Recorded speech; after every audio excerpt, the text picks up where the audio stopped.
Jonathan, welcome to the program. Thanks again. Pleasure to be here. See you again.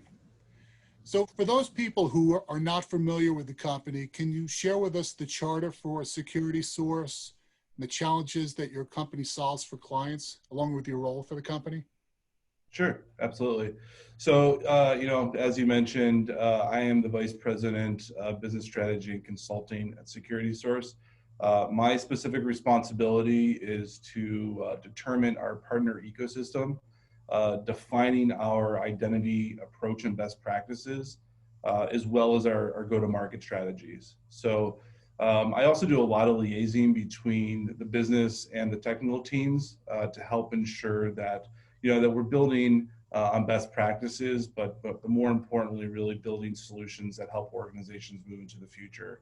So, at SecureITsource, we like to say that we help organizations strategize, design, and implement successful identity programs. We only do identity. We don't have any other revenue streams outside of that. And it really helps us to be hyper-focused in that space, which in turn provides that expert knowledge and experience to our customers. That's great, thanks.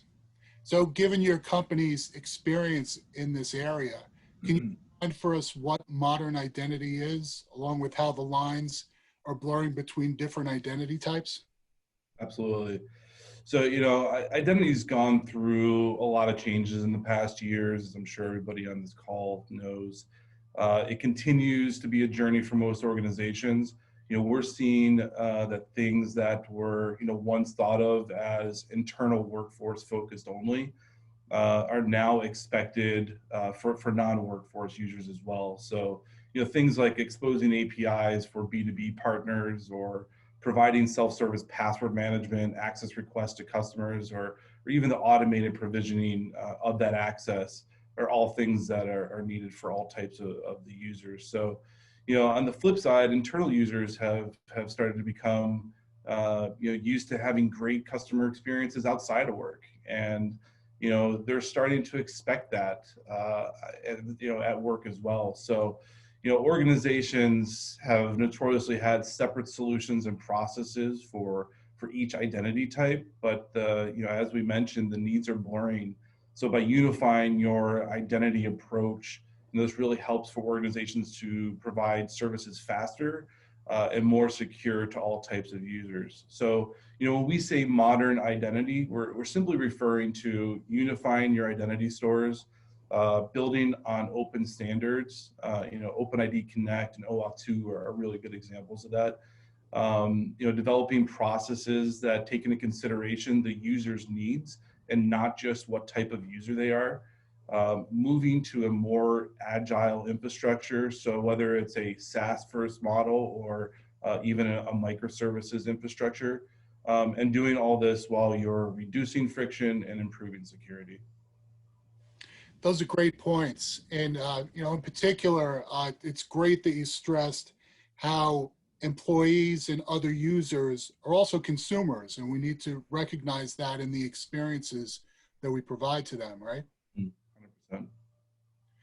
So, Jonathan, what are the ingredients that you find make modern identity a reality?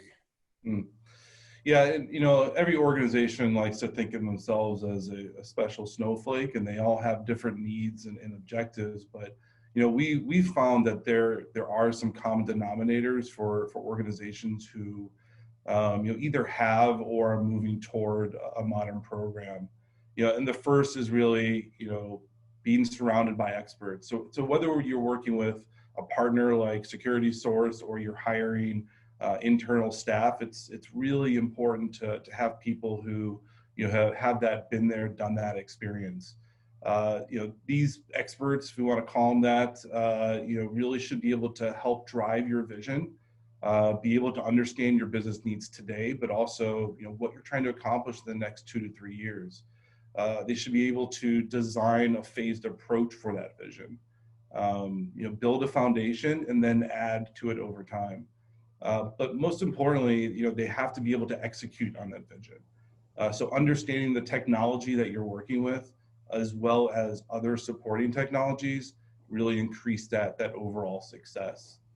And from an organizational perspective, it's always nice to have that want to move to a modern identity approach, but having the willingness to invest in it is really more important. And even if you have the willingness, having the ability is completely different.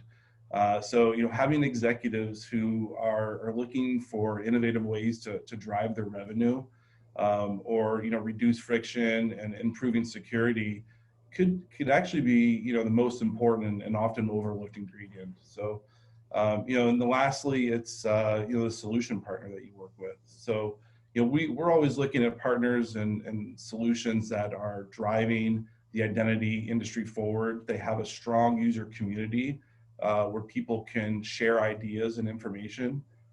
They're focused on simplifying supportability so that it's easier for your team to maintain and grow the solution, but also built on standards. Does it make it easy to integrate with other solutions so that you aren't vendor locked? And is it easy? It's very easy for organizations to get caught up in all the bells and whistles of solutions, but a solution that makes it simple and repeatable really helps increase your time to value.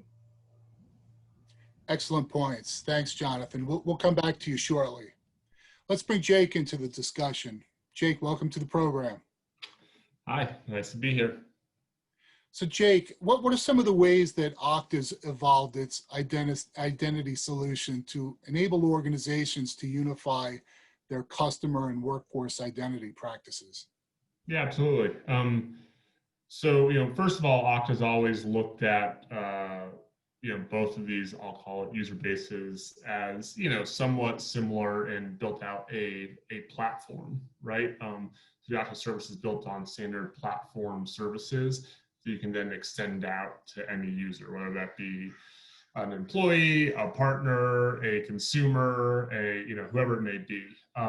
Obviously, the last 6 or so months have been an interesting time for us, and so there's been a lot of investment into trying to enable that. I mean, we've seen almost a 300% increase in MFA adoption across our customers, particularly on the employee side, as people move to working remotely and the focus on security comes into play, right? Because you can no longer secure things via firewalls or your kind of office tools you may have put in place.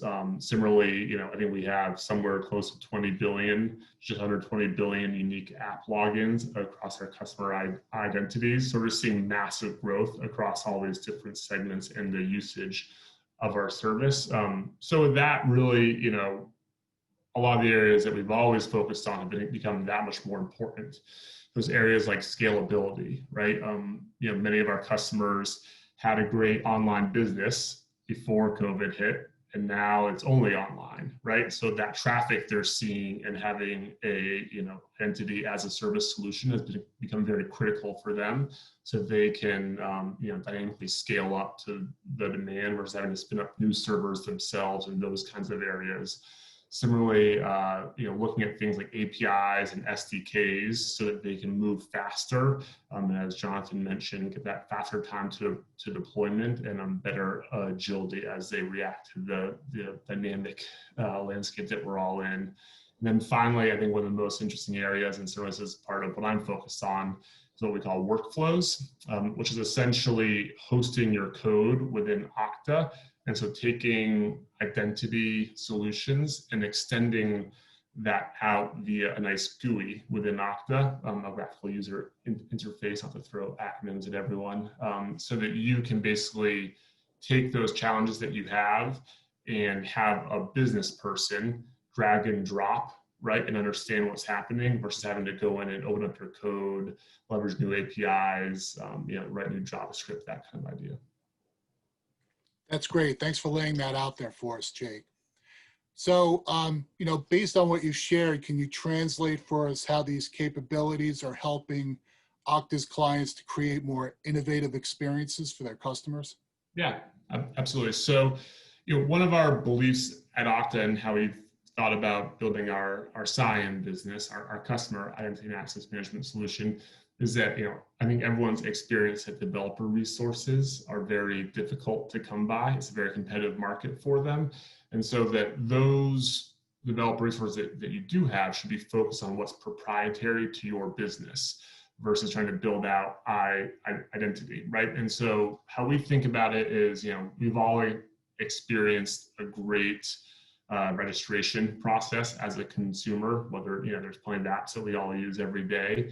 And so what are those things that are, that make you feel like this is a company that I want to work with?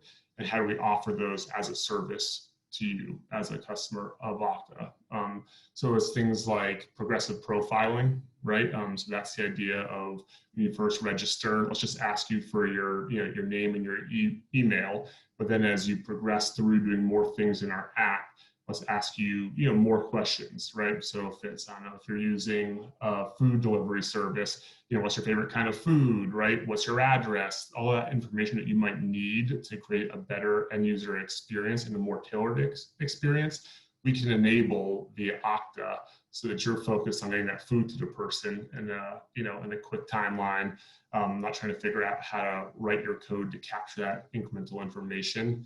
Other big areas are devices, SDKs, so that you can really take a lot of the Okta functionality and put it in your app. So it's a branded experience. So examples of that are, I think everyone's using MFA a lot now, right? To make sure that it's secure, your transaction. So let's make sure that when you get prompted for MFA, it comes via the application that you're using, not via this third-party service, right? So that you feel like it's a trusted relationship, you feel like it's part of that branded experience with the app that you're using.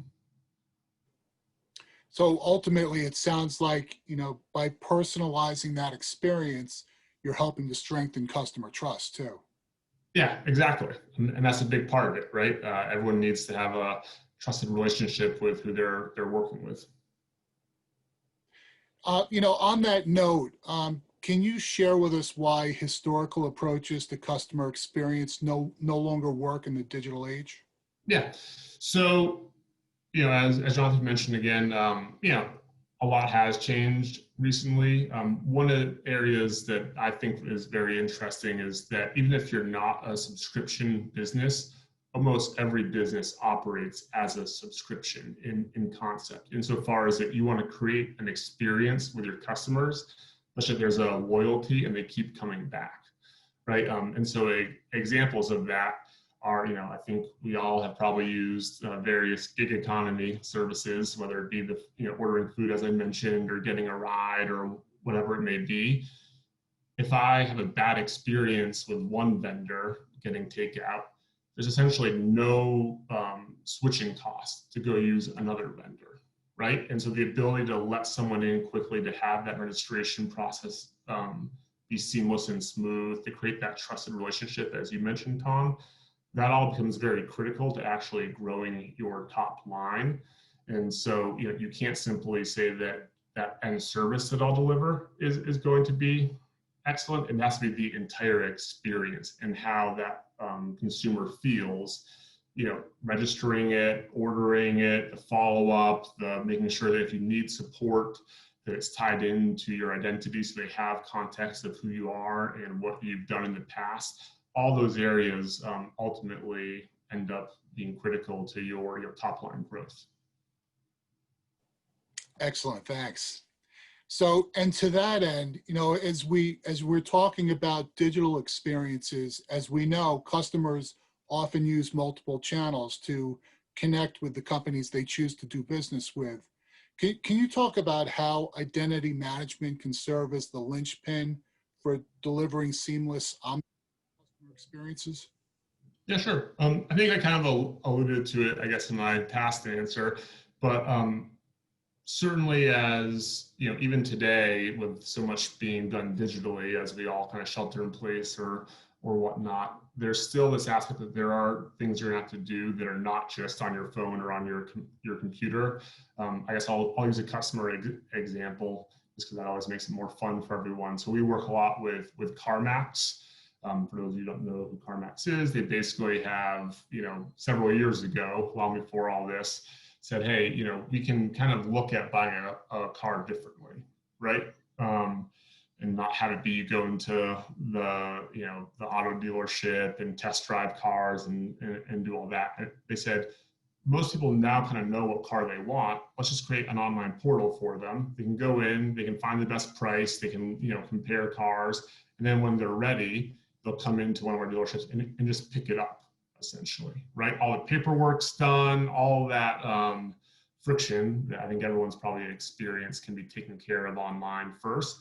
But key to that is that when you come pick up your car, they need to have that full context of you. It needs to be secure. It needs to be seamless, because if that other channel, that in-person channel, doesn't leverage what happened in the digital experience, that entire customer experience therefore breaks down, right? And so cases like that, what an identity solution lets you do is, they can authenticate online, right? The standard username and password. And then as they come in, they can also authenticate and they can quickly then at the dealership pull up, okay, this is Jake, this is what we know about him, this is his transaction, it's secure, it's seamless, it's fast. That all again creates a better omni-channel, not just customer experience, but omni-channel experience for those customers, and builds brand loyalty, all those things that we've already talked about. That's a great example, because CarMax has been renowned for the customer experiences it delivers, but they did this ahead of current climate. Yeah, exactly. they acted ahead of the curve, which is Yeah. great. Jonathan, any thoughts that you'd like to share on this, what you're seeing? Yeah, I mean, there are a lot that Kyle mentioned. We're seeing the same thing with customers. And to your point around, the organizations who kind of did it first are really moving forward ahead of their competition. So, yeah, it's really about being able to provide a better customer service experience to the customers in general. So, Fantastic. Let's bring Kyle into the discussion. Kyle, welcome to the program. Thanks, Tom. So Kyle, maybe as a starting point, can you share with us, tell us about Options Clearing Corporation, what the company is about, and what your role is there? Sure, of course. I mean, for those not familiar with OCC, and many aren't, the OCC is really the foundation of our secure markets. We are the world's largest equity and derivatives clearing organization in the world. Our role is to protect the financial integrity of the options markets, as well as ensure the right level of resiliency across the financial safeguards to perform our role as a SIFMU. And SIFMU is systemically important financial market utility. To put that in kind of like actual perspective, in September, the OCC cleared over 670 million options contracts, and year to date, we are targeting over 6 billion to date. My role at OCC really encompasses 2 areas of security oversight. So the first is management of our current legacy environment, which comprises of your standard security domains, IAM, PAM, PKI, network security, etc. And then really more notably is my current role as a security lead across OCC's digital transformation, or what we're calling Project Renaissance. Project Renaissance is OCC's initiative to completely replace our 20-year-old monolithic clearing application. And that includes, sits on mainframe today. And that includes the entire gamut of what you consider a digital transformation. Top to bottom, redevelopment of our application using cloud native technologies, which will reside on a multi-cloud architecture. Interesting, thanks. Interesting also to hear that those mainframes are still chugging out there. Still there, still working. Yeah. So, Kyle, what were the challenges that OCC was facing with respect to identity management? Sure. I think our biggest challenge we had at OC was with respect to identity and access management is really the number of use cases and requirements that we need to solve across not only our legacy environment, but our future state environment. Fortunately, Okta was able to solve for both of those in both environments. And SIS has been instrumental in that whole process, really helping us with that decision analysis of what tool can meet our use cases and our needs, helping identify Okta as a solution, walking us through, I guess, our journey to IAM maturity, and really helping us, with strategy, design, and our ongoing implementation to date. Interesting. So can you share with us how you worked with SecureITsource and Okta to create a vision for modern identity? Certainly. I think the biggest things that we've been able to do is with our future state infrastructure and application, we've been able to weave IAM really into the fabric of just about every component that we are building in that application infrastructure. We're able to now build applications to best-in-class standards, like Jonathan mentioned earlier, OIDC. We're able to drive our environment towards a zero trust architecture. At the same time, we're able to, as Jake mentioned, provide our developers with that flexibility, that guidance, and really an efficient solution that they don't need to build from top to bottom. And that, I would imagine too, in your organization and in financial services, security is such an important component of trust with the customers that you're working with. Yeah, I mean, I would say, and I wouldn't bucket it maybe in a technical issue, but resiliency is at the top of the list for us. It's always been our largest consideration. With that come, the background of that is the technical implications of how do we fulfill that requirement. With Okta being a SaaS provider, it was critical that they meet OCC's RTO and resiliency requirements. Fortunately, with Okta's guaranteed 4 nines, its global infrastructure, it was able to more than meet our needs. Excellent. I'll ask Jake to come back in. And Jake, can you share with us, the work that you've done with OCC and share a little bit from your perspective on this? Yeah, sure. Absolutely. So, as Kyle mentioned, we were fortunate that we had a great partner in SecureITsource, and obviously a tight relationship with Kyle and his team. What I'll say is I spent a lot of time, I guess, in my earlier talk track there, talking about what I would consider more of like a B2C use case, but obviously with Option Clearing Corp, it's more related to working with other businesses, which is also something that we excel at and do a lot of work on. They have one of the things that I was going to touch on is that resiliency. It was actually fascinating for me, to be honest. I didn't realize that OCC existed, and that essentially this like massive amount of transactions in our financial markets are going through this company in Chicago, right? And so as I started to work with them, a big part of it actually, and it's a good call out, wasn't all while it was important, it wasn't all the fancy new features that we had. It was, at to Kyle's point, that we're in multiple availability zones with failover processes, and I think that's another big part that comes up a lot in these new identity projects, which is that you're not necessarily an expert if you're running a company, right, at OCC as an example, of standing up all these servers, creating that redundancy, that resiliency that you need when it comes to identity. And so finding that partner that can be an expert in security, an expert in the failover measures that can provide that SLA, that can provide a lot of value also.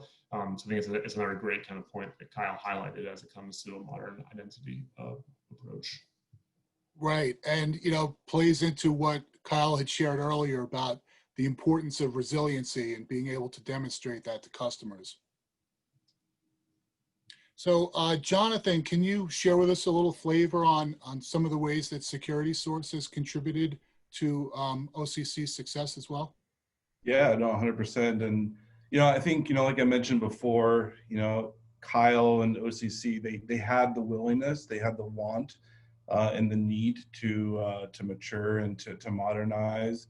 Luckily we've been ingrained with OCC for years, so we have a good understanding of what their business needs are. But that also allows Kyle to understand where our expertise is and what our vision is in identity in general.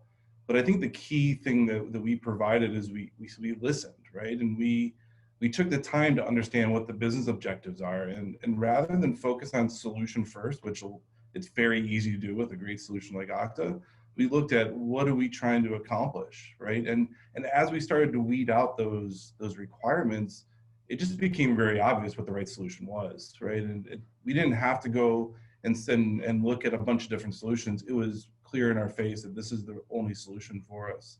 And I think the factor is that we focused on business objectives and not feature functionality. Great, thanks. So Kyle, can you walk us through any of the technical or operational or even cultural issues that you might have faced throughout this journey? Yeah, sure. Well, we talked about the technical issues and the RTOs and resiliency. So I think culturally, a part of our Project Renaissance, one of the biggest things is we modernized the environment. Identity became the cornerstone of just about every conversation. I think that was a shock to some of our infrastructure admins, our developers. Like, why are we talking about identity day one? And that's really the cultural shift. Identity needs to be a part of everything.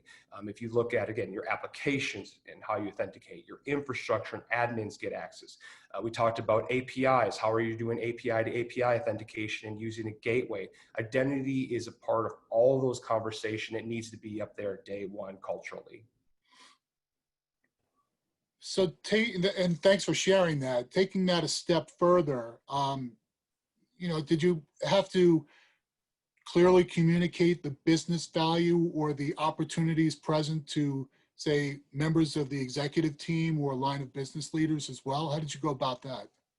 Yeah, absolutely. I had to communicate that many times over, but really the story is crystal clear.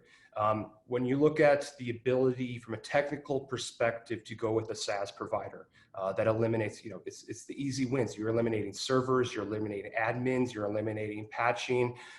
With Okta, we were able to consolidate multiple other legacy systems like Active Directory, ADFS, SiteMinder, CA. It provides that consolidation, that efficiency, and with all of that is cost savings. And so that was an easy story. The other component is really the end user experience.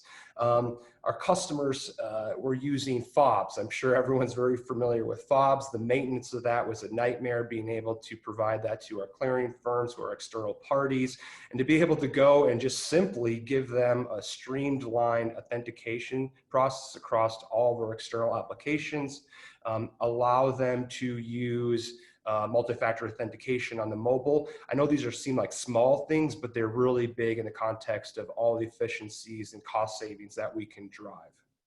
So, I mean, yeah, I'm sure they all add up too. And then you have, I haven't even touched on this, but security is obviously an underpinning, priority for us. Okta brings that. It brings our security up tenfold from compared to our legacy system. So we just consider that kind of a given with the platform. So combined, when you have efficiencies, end user experience, and security, it's really the triple threat. And our executives all understood that. Terrific. So, looking back on these efforts, what have been the key business or operational benefits that you've seen? I just kind of touched on some of them, but really the consolidation of systems, bringing that efficiency. I would say the ability to deploy rapidly. I can tell you, after contracts were signed, we had our 3 Okta tenants up within a week. Another kind of highlight is in the last month, we've onboarded over, I think, 175 applications onto Okta. At the same time, we're developing towards our customer-facing platform, and we're moving forward that rapidly using Okta's out-of-the-box SDKs and things like that they provide right for developers, so they're off and running really day one. So again, it's hitting all that security, efficiencies, and customer experience have really been the benefits that we've been able to hit on and gain from this experience. That's fantastic. That's great. Thanks. So, Jonathan, in addition to OCC, can you point to other companies you've worked with that have unified customer and workforce identity management and the benefits that they've seen? Yeah, no, 100%. So I'm not going to say any names, but we're working with a large retail organization. They're basically an umbrella company for multiple brands. They struggle just like those type of organizations with managing workforce and vendors, franchisees, customers. So they've been able to reduce their technical debt by unifying their siloed identity processes. They've also been able to provide services to the new brands that they do bring into the fold via M&A because they have a unified approach. So, this also has allowed them to divest those brands even faster, which is something that most people don't even think about. Their customer experience has gone through the roof because, customers who are using one brand have one loyalty number, but now they can still use that same loyalty number across all the brands that are within that same company. And finally, kind of we were talking about development here. They're able to attract customers faster. And it's because of the fact that they're able to produce services faster. Developers don't need to worry about identity and security anymore. They can focus on what they do, and that's develop really cool solutions and services for their customers. That's awesome. I mean, we certainly hear from a lot of CIOs and technology executives about their efforts to reduce technical debt, and it's a big discussion point. But, you're seeing so many more CIOs and tech executives become more involved and immersed in customer experience strategies too. So it sounds like there are multiple benefits here. Yeah, no, absolutely. I mean, when we think, a lot of times we think of identity, we always talk about the ROI when it comes to efficiencies for, operational efficiencies or reducing technical debt. But, there's the customer experience, there's driving revenue. There's so many different aspects of identity that sometimes get overlooked because of the really cool operational automation things that we focus on a lot. So 100% accurate. There's a lot of benefits to identity as a whole. That's awesome. Before we jump into some additional questions here, I just want to remind the audience, please submit any questions that you might have for our speakers. And we'd love to hear from you. So Jonathan, in addition, as we've been talking about different aspects of identity management, what should decision makers be thinking about moving forward with respect to modern identity? Yeah, and I kind of look at this as, really kind of three factors. I kind of briefly talked about the majority of these already, but, first, you got to focus on business objectives. It's very easy to focus on feature functionality and get in the weeds, but, business objectives are really key to the success of really any project, whether it's identity or otherwise. We feel that if you're not tied directly to a business objective, it's just noise. And secondly, we need to start looking at identity as an insurance policy and start thinking about how do we use identity to drive revenue for our organization. It's always been that conversation of, well, hey, what's the risk to cost balance to make a decision if I have an identity program, where we really need to be looking at this is something that can help reduce costs, and bring revenue to the company. And then, lastly, like I mentioned, we talk about how we manage identity. That's a big piece, but the infrastructure that you have is just as important. Investing in agile infrastructures, you mentioned SaaS or even microservices type of environments. The faster that you can adjust to your customers' needs, the more successful your organization is going to be as a whole. And I would imagine too that, based on what you shared with us, that this cuts across different disciplines in the organization. So for example, as you're looking at trying to drive ROI from identity management practices, you're involving marketing, perhaps sales, customer service, and other entities. Yeah, I mean, identity should or is the baseline of your whole organization. So whether it's HR or you mentioned marketing or sales or whatever, everybody's tied in some aspect to that, and that's just internal. What about your customers? What about your vendors, your partners that need to access data? They all hit identity, and they need to be managed in a way that helps drive that revenue. Terrific, thanks. Jake, in addition to what Jonathan has shared, what should executives be thinking about? What would you share? Yeah, I think I'd probably just echo what Jonathan said. The main thing, and hopefully this came through in the prior discussion, is that IAM historically was more of a security initiative and more of like an infrastructure play. And when you think about the customer experiences that you're delivering and clarify that's both your employees as customers of your brand and your organization as well as your actual traditional customers, identity can really help differentiate that experience and help create that brand loyalty and help really drive top line goals. And so just looking at it as a business enabler and as a real kind of ROI center versus a cost center and or insurance policy, as Jonathan mentioned. Got it, thanks. Kyle, I'd like to pose the same question to you, but slightly differently. As you look back at your experiences, what have been the key lessons learned for you? I would say if you're going through a digital transformation, to think about this as early as possible. Again, whether you're developing an application, you're deploying infrastructure, identity has to be at the forefront of all of that. It enables all of that.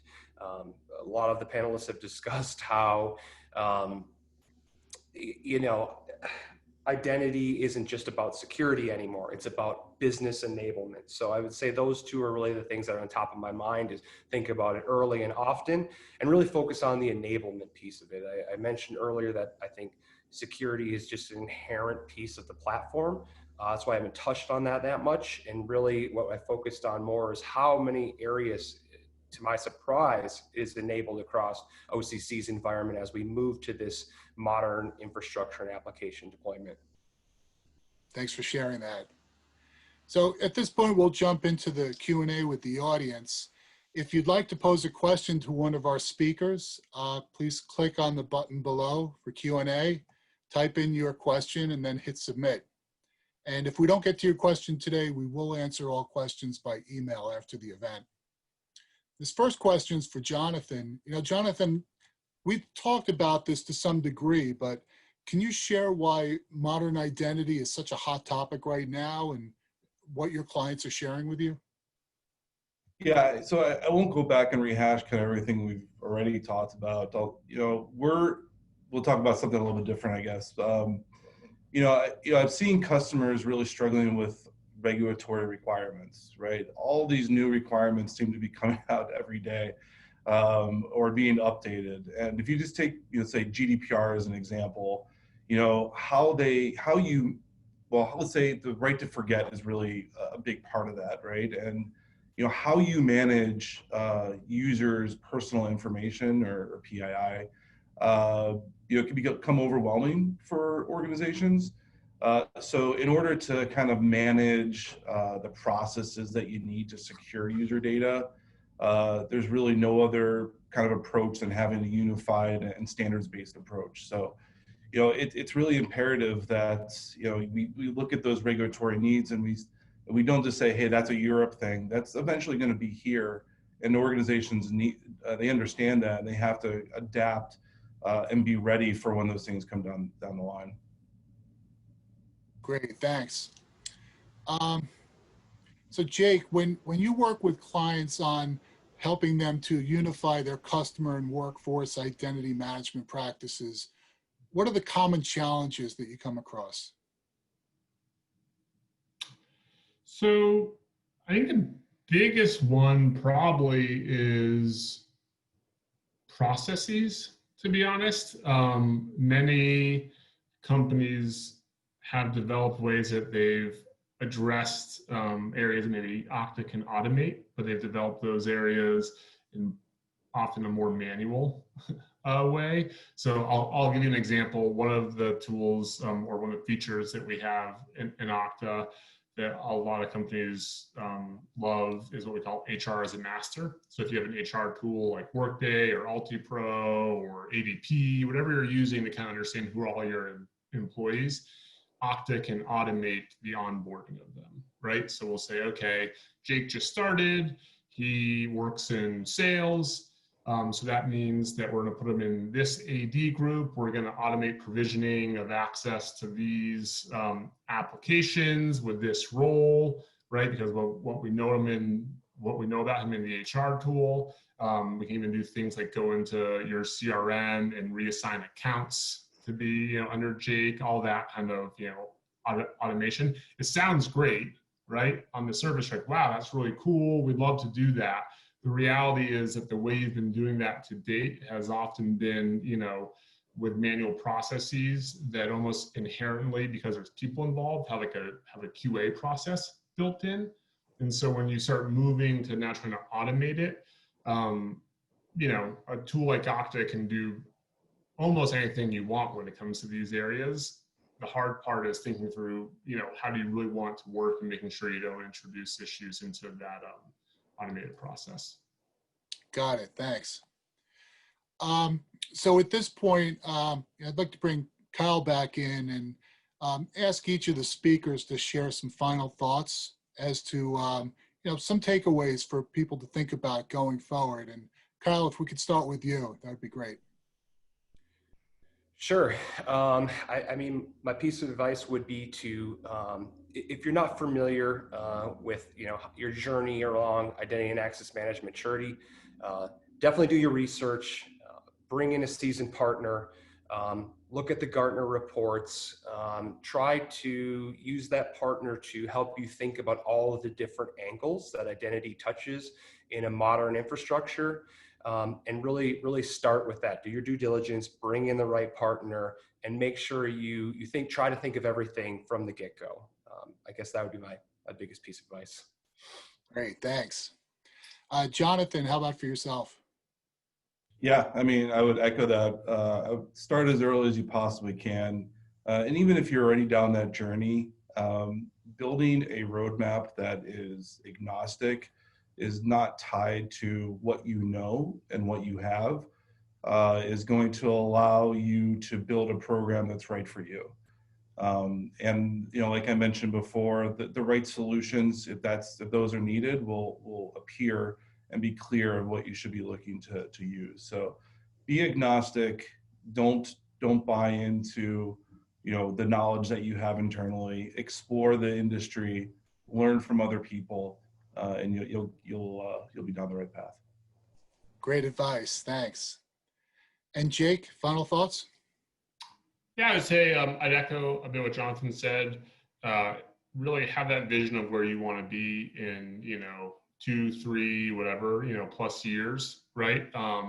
You're putting it, identity, if done correctly, can be so foundational to your business that vision to how you're going to leverage it becomes really critical. The other area I'll say, which is like very tactical, actually, is make sure you POC and actually get in there and use the solution. With the way that even our competitors deploy their solutions, it should be pretty quick. You should be able to see that agility and that kind of leverage that you should receive out of it quickly in that POC environment. So get in there, get your hands on the tools. That's part of, quite frankly, the fun. That's one of the fun aspects of how technology is now being delivered. Great hands-on advice. Thanks, Jake. So thank you to Kyle, Jonathan, and Jake for all the insights that they shared with us today. and thank you all for attending. This concludes Modern Identity, unifying identity to improve the user experience across your ecosystem, an HMG strategy webinar powered by Okta and SecureITsource. On behalf of the entire team, thanks for joining today, and we look forward to seeing you at a future event.